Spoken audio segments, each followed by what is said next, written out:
Arianna, it is so good to see you. And you too, Stephen. I wish we were all together, but at least we're together virtually. And soon we hope. And we really thank you for making the time to be with us today for this important conversation. I want to start by asking, what has the last year been like for you? So normally, Stephen, I live in New York. Our office is in Soho. My home is round the corner from the office. But when the pandemic hit, I moved out to Los Angeles together with my two daughters, Christina and Isabella. Christina's then fiancé, now husband, Paul, and my sister, Agape. And we've lived in this home where I still am, in our home in LA, where I brought up my girls.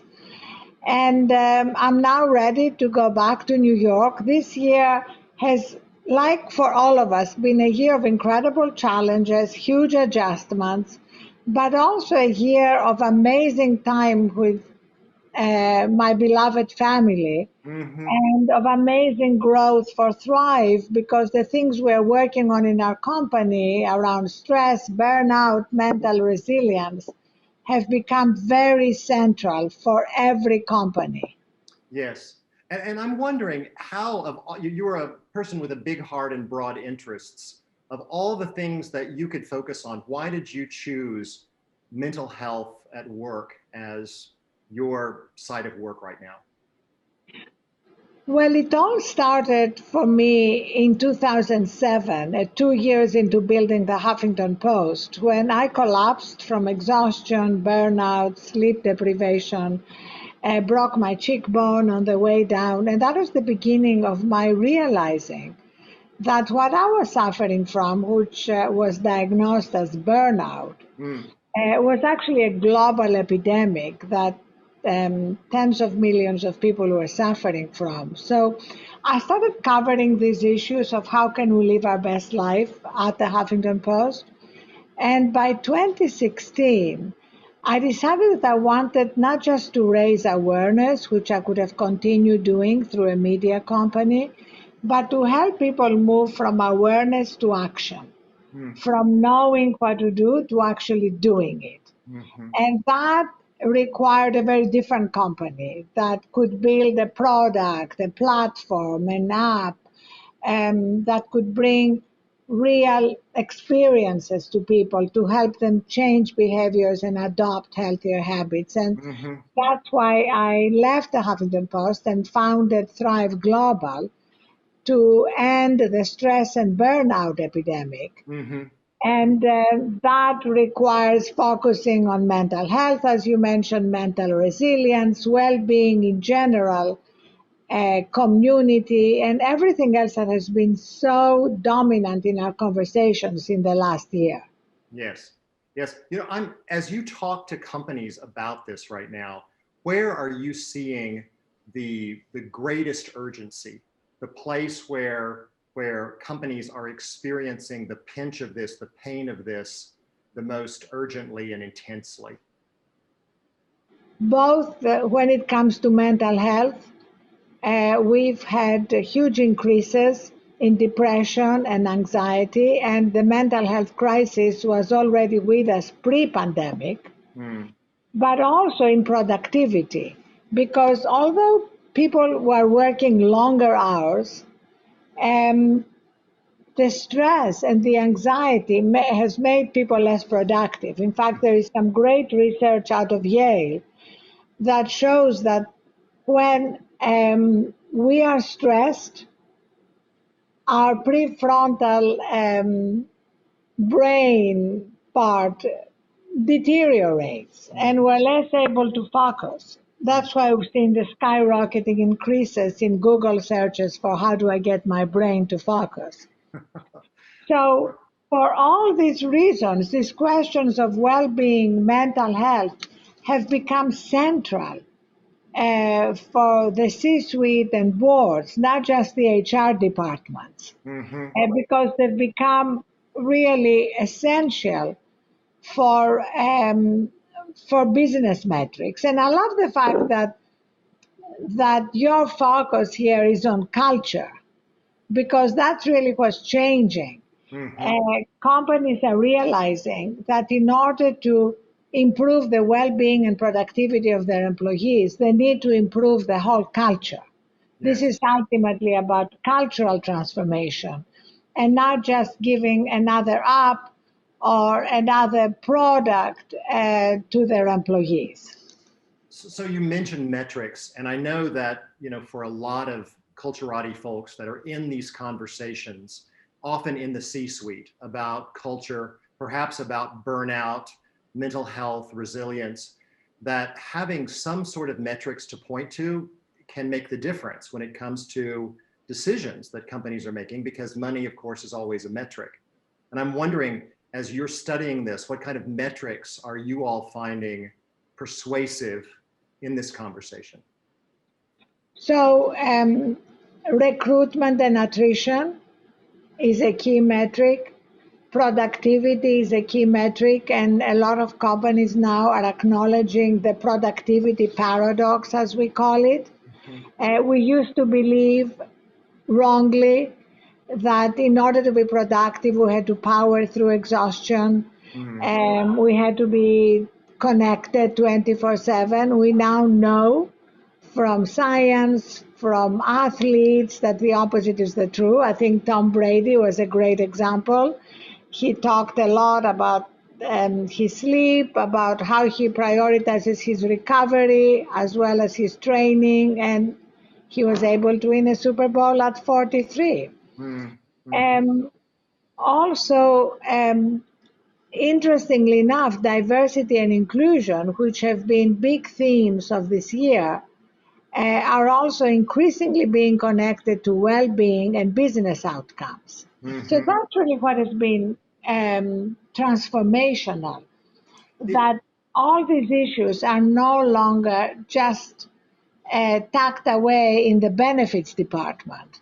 mm-hmm. They are part of C-suite and board conversations as essential for business success. And we've even had, for the first time in years, the SEC have a new reporting requirement around what you are doing for your employees in terms of attraction, retention, etc. While before the only reporting requirement was how many people do you employ. Mm-hmm. Yes. So if in fact we can follow the numbers and see that making sure that our employees are not working out of exhaustion, but rather out of the refreshed and creative, engaged parts of their brain, and we can track that to what they're able to accomplish, we can tie that to recruitment and attrition, things that matter for companies, then the obvious next step is, where are the high return investments that companies can be making right now that actually move the needle with respect to mental health, wellness, and resilience? What are you seeing companies doing that are making a difference, and that are things that more of us should be trying? So what we are seeing, and that's a great question, and that's why we are focusing on this, is a three-pronged strategy. One is to realize that behavior change will only be effective if you break it down into what at Thrive we call microsteps. A lot of behavior change attempts in the past have been huge, daunting, New Year resolutions that people tended to abandon by the second or third week in January. So we've broken that down to what we call micro steps, too small to fail. Mm-hmm. And I will give you some examples in a minute, Stephen. The other is to be able to engage people's hearts as well as their minds, to be able to inspire and motivate. And in order to do that, we need storytelling. We need cultural permission also from the top. And we need to be motivated and inspired by the stories of leaders in the company, peers, as well as cultural leaders Mm-hmm. outside the company.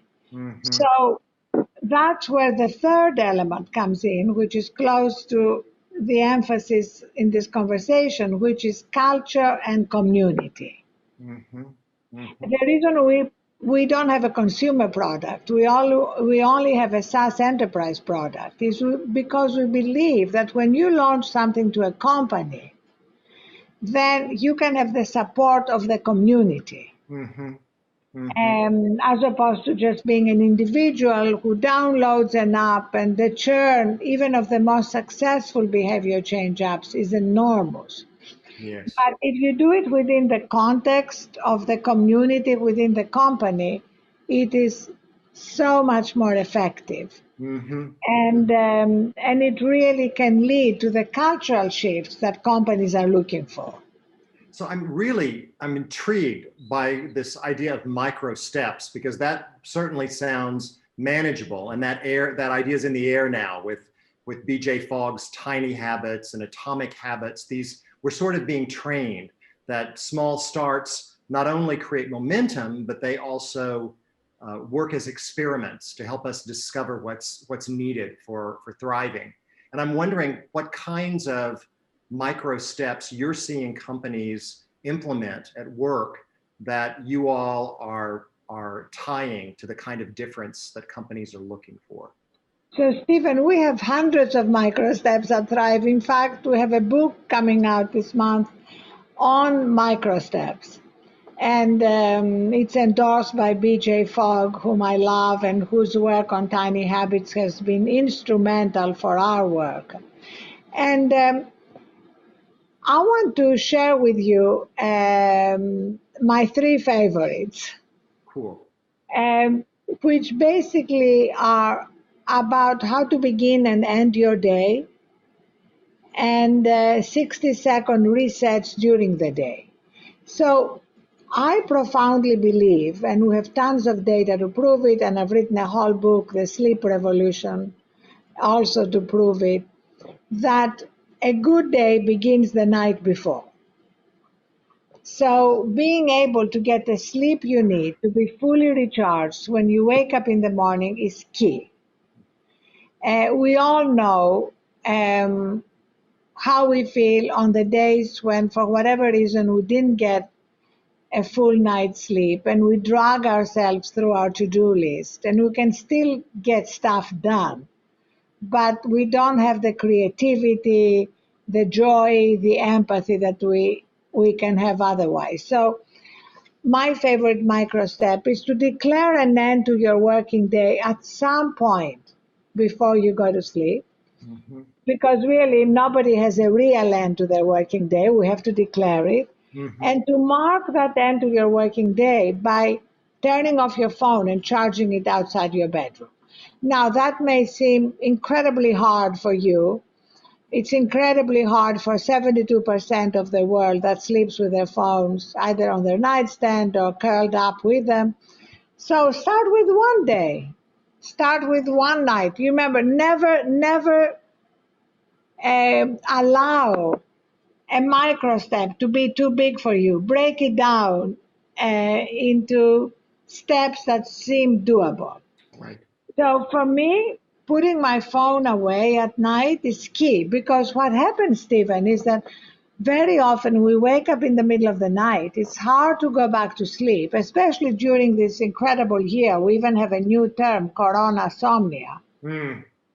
And we are tempted to go to our phone, which immediately even further disturbs our sleep. My micro step for starting in the morning is, again, to take 60 seconds before you go to your phone to focus on your breathing or your intention for the day. And my third favorite micro step is based on that same science of 60 seconds being enough to release the cortisol hormone from the body and course correct from stress. Mm-hmm. And you can do that multiple times during the day, between Zooms, after a piece of challenging news, anytime you feel stressed. Mm-hmm. Mm-hmm. Cool. This to me sounds like, it sounds doable. It sounds promising. It also sounds creative, because you're going to be able to crowdsource micro steps from your own team at work, as well as the managers who know the team well and get their inspiration from their own work with the team. It sounds like the kind of program that is easy to get participation around. I totally agree with you. We've had amazing results. And the reason is because it is based on science, but also because we tap into storytelling, ancient wisdom, and the things that connect our hearts and our emotions to what we're doing. I'm wondering, Arianna, as you all, again, in your work with companies and your conversations with business leaders, can you point us to a company that you particularly admire for its commitment and creativity around this? Perhaps a company that you're seeing getting results from being particularly attentive to mental health and resilience. Well, we've worked with some of the most creative and innovative companies like Accenture, Salesforce, Levi's, Walmart.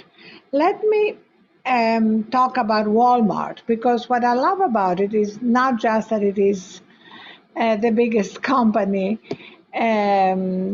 dealing with both knowledge workers and frontline workers, but also because what it does can be done at such an enormous scale. So we have a 5-year contract with them to work with their associates, as they call their employees. And we have had amazing results using these microsteps, or what we call one better choice, to help people, let's say, who are working in the stores to lose weight, to improve their mental health, to improve their finances, to sleep more. And it's kind of amazing to see these results, which are huge results, come about through the small steps. Like if you are drinking 7 sodas and sugary sodas a day, which a lot of people do, don't say, I'm going to cut out all sugary sodas and drink water, because you're not going to. Or maybe you will for a couple of days, and then you'll go back to your old habits, and you will feel shame and guilt, and it will be harder to get back on the horse. So say, I'm going to drink half a sugary soda less and replace it with sparkling water with lemon. And that's the way we've had these amazing results. Cool. And the commitment from the companies, from the leadership, all the way to the store associates, and to bring together physical health and emotional health, as they call it. And that's something pretty game-changing. I agree. And you're making me think that it's a conversation between the people on the front line, the members of your team on one hand, and the leaders of the company on the other hand. And I'm wondering how this gets negotiated. Is this something, what's the role of the business leader in fostering a culture of wellness, mental health, and resilience? And what's the role of the employee? Because in some respects, they have competing objectives. As an employer, I do want my people to be fully present and creative and attentive and when they're at work. But as an employee, I would like to have more time to rest. So how does it get worked out, these competing interests, for the sake of creating something bigger and better at work? Well, actually, Stephen, the first thing is a mindset shift to realize that they're not competing objectives. That in fact, if your employee is exhausted, they're going to make mistakes. They're not going to be as productive. If they're dealing with customers, they are not going to be as considerate, because human beings cannot operate from their best when they are running on empty. So just to give you one specific example, we launched the 60-second reset Thrive calls into a Walmart call center. And just by feeding to the operators um, every few hours, thrive calls to ask them to focus on their breathing or get up and stretch or remember what they're grateful for, basically do something for themselves, the results have improved. The results in um, customer outcomes, result in employee stress, results in attrition. So but you're right. We've all grown up in a culture, in an overall culture that thought these were competing objectives. Mm-hmm. We need to now study the science and look at the data to realize they're not. And And Stephen, you may wonder how come an entire culture believes something absolutely false. I traced it back to the first industrial revolution when we started revering machines. And the goal of machines is to minimize downtime. mm-hmm. The role of software is to minimize downtime. But for the human operating system, downtime is not a bug, it's a feature. Mm-hmm. And when we realize that, we don't see any competing priorities. Yes. What's really especially, provocative about the way you're talking is that you are advocating for practices at work that actually move us into a different part of our brain. And I'm wondering how these people that have moved to a more creative, richer, wholehearted part of their brain, they may actually want different things. What's going to happen to the culture of the company, or what kind of ideas are people going to start bringing with them to work that might actually change your company if you cultivate them for creativity instead of exhaustion or reactivity or grinding? Actually, Stephen, that's one of the best outcomes, especially at a time when we are all recognizing that the world is going to keep changing at a faster and faster speed. So we no longer need a system within a company that is optimized for maintenance. Mm-hmm. Mm-hmm. We need a system that's optimized for innovation, for diversity, for directness in communications. And to achieve all these things, we need people who are operating from their best, Yes. who are connected to that place of wisdom and strength and resilience in them. And that's something that requires time to unplug, recharge, and return to work.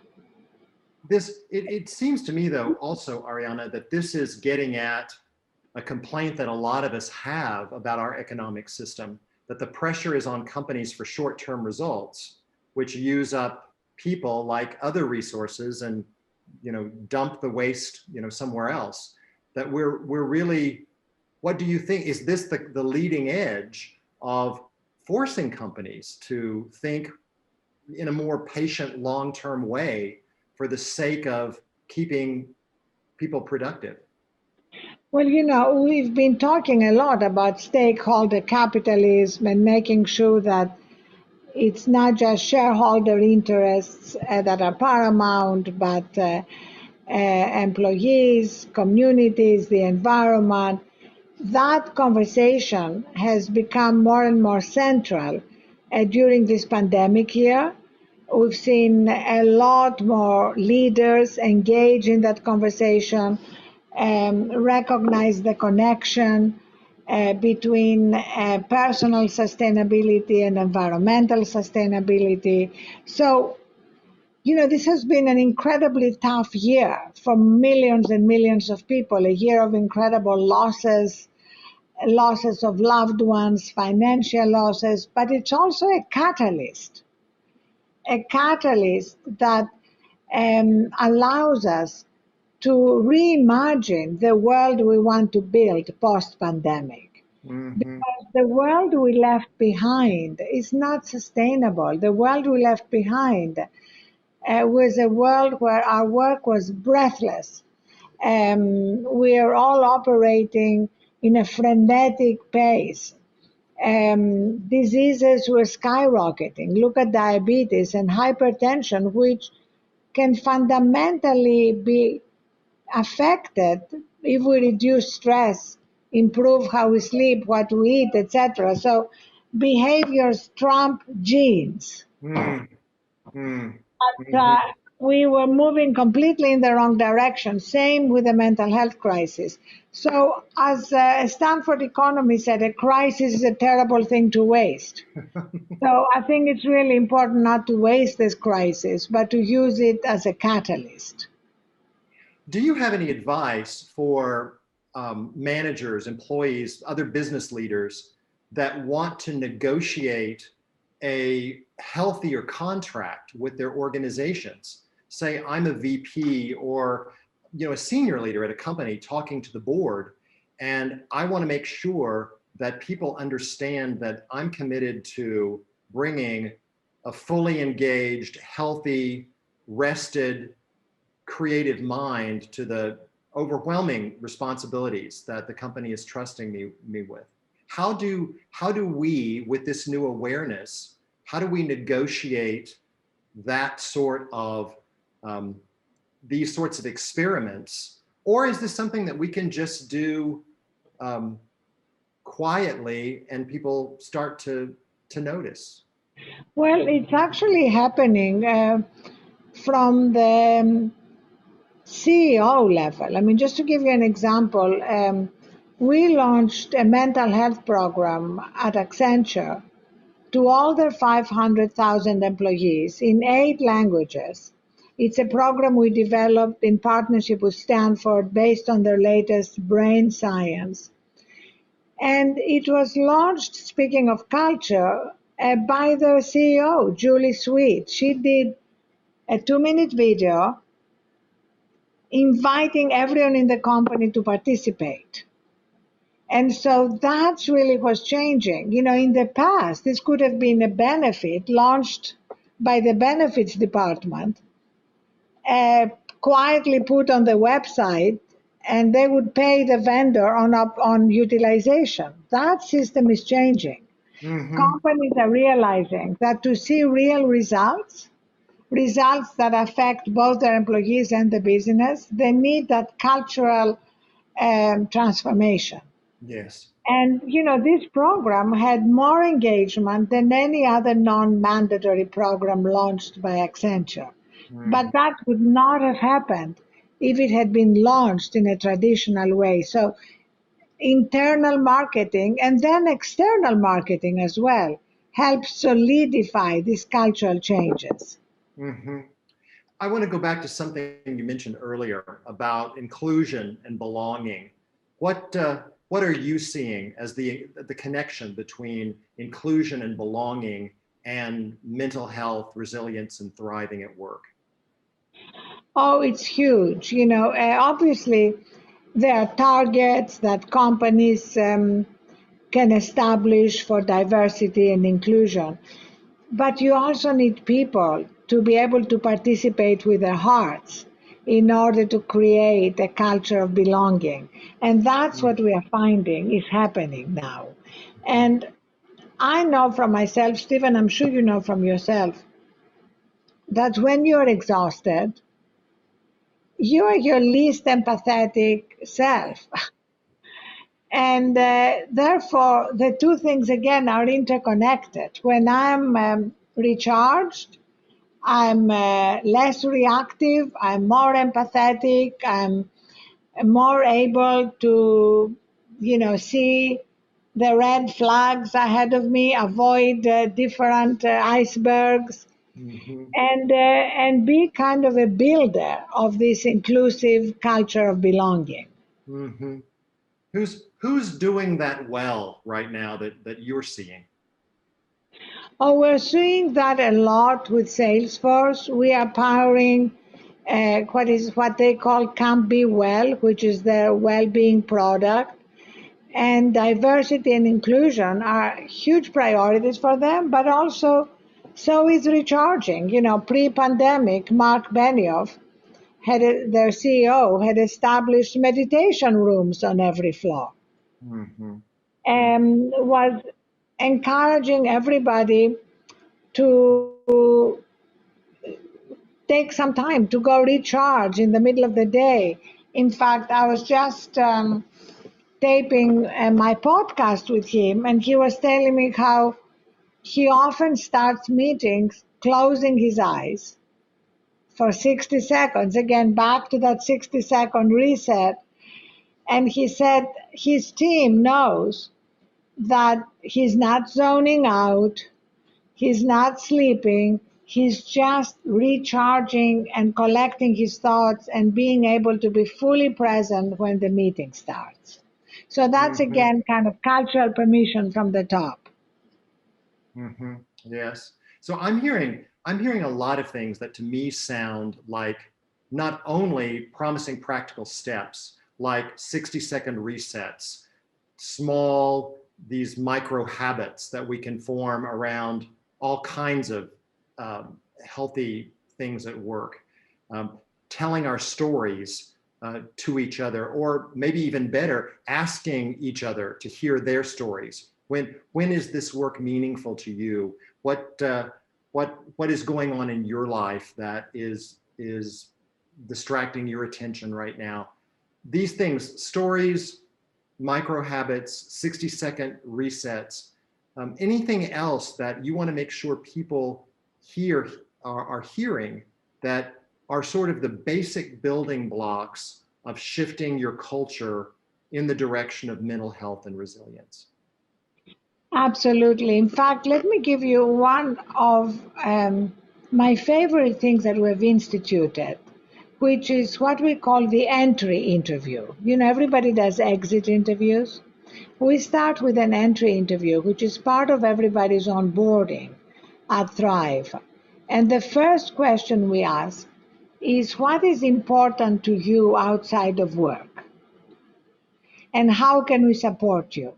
And that is an amazing way for everybody to feel fully included, that they can Mm-hmm. bring their whole selves to work, and that they're going to find support. So, you know, someone may say it's very important to me to take my daughter to school in the morning. So there will be times maybe when she needs to be on a conference call, but it's good for her manager to know that that time is kind of sacred for her. Mm-hmm. Or whatever it is that is really important for an employee, because if they can bring their whole selves to work, they're going to be so much better at their job. And again, back to what you were saying, Stephen, there is no trade-off here. Yes, yes. I want to end with this question because I'm thinking about the trade-off in a different way right now. When I read the exciting things that you're doing, I'm asking myself at some level about how we approach burnout and how we approach mental health. On one side, there are practices and habits that we can build that build capacity so that we can keep up with demanding work. But on the other hand, there's the possibility that maybe we want work to demand a little less of us. How do we negotiate sort of the supply and demand of how much of ourselves we're giving to the competitive and um, project-based part of our lives versus the rest of our lives? Or do you see a way that we can actually merge these more beautifully? That's a great question. Um, I think there's a kind of philosophical answer that I used when I wrote my book Thrive, which is that if we see our lives purely in terms of money and status, you know, these two metrics of success, we're never going to be really satisfied. So if we can include what I call the third metric of success, well-being, which is our health, which is paramount, wonder, you know, our capacity to be present and find joy and wonder in life, giving back, and wisdom, you know, being able to connect with our wisdom, that's a full life. So the first thing that we can do is define our lives in a fuller way than just how much money are we making and how high up the corporate ladder we are. Mm. But the other thing is that When we love our work, and every job has things we don't love, but when we basically love and believe in what we're doing, there will be times when we have to overextend ourselves, when we may have to work extra hard to meet a deadline to ship a product. What we do at Thrive is after that, we ask people to take Thrive time. So Mm, it's not the overextending that's the problem. It's the not taking time to recharge after that. mhm, So if you've had to work over the weekend, take Monday, Tuesday off to recharge. mhm. And then you immediately come back recharged. And we have a lot of data that shows that when people, instead of recharging, power through, that's when they're more likely to get sick. That's when they're more likely to make mistakes or to show up and be more reactive, less collaborative, and all the things that we want to create a thriving culture. Well, the most exciting bit of gospel in this story you're telling is that the data actually supports productivity, which would actually support the business bottom line. It's saying that if we can actually see human beings in a whole sense and invest in them in small, doable ways, we can actually have the more beautiful businesses that our hearts know is possible. Absolutely. We are ending on a very optimistic note. Thank you. Thank you so much for making time to be with us. It is always a pleasure to visit with you. Thank you so much, Stephen. I loved our conversation. Thank you. Thank you.